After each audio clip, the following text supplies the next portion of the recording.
Hi! Welcome back to Brayla's channel. Nagbabalik po tayong muli para sa isa na namang payout updates ng ating social pension as of this date, plus ang pagbibigay din ng birthday cash gift at monetary cash assistance sa isang lungsod.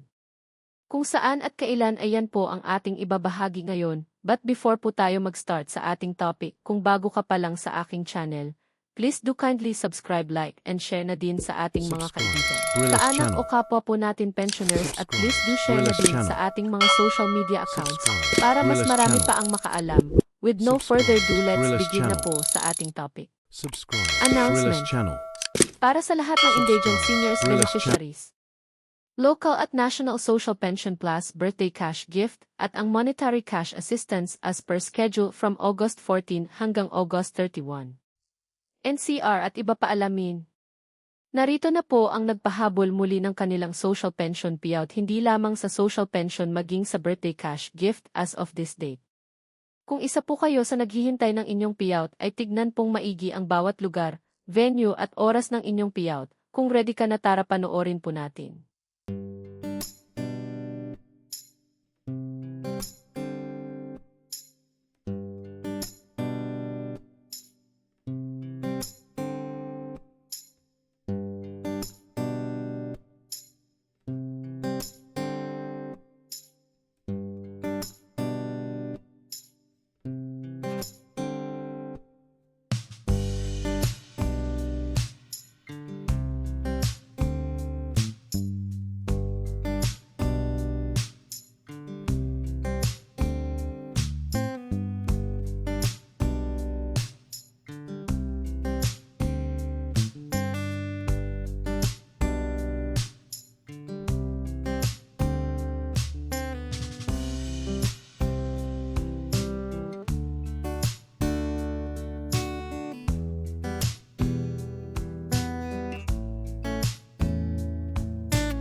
Para sa iba pang barangay na hindi nabanggit ay maaari po kayong makipag-ugnayan sa inyong mga barangay para sa inyong payout schedule kung sakaling may announcement na. At para naman sa mga may katanungan o hinaing sa kanilang pensyon o iba pang benepisyo maging sa status ng inyong social pension application, ay maaari po kayong makipag-ugnayan din sa inyong barangay or OSCA office para sa agarang kasagutan. That's it! Manatili lamang po kayong nakatutok sa aking channel para sa araw-araw na payout schedule, at iba pang informative videos na para po sa inyo. Sa ngayon ay ito pa lamang ang mga nagpahabol ng kanilang payout schedule as of this date. Marami pong salamat and God bless po sa lahat.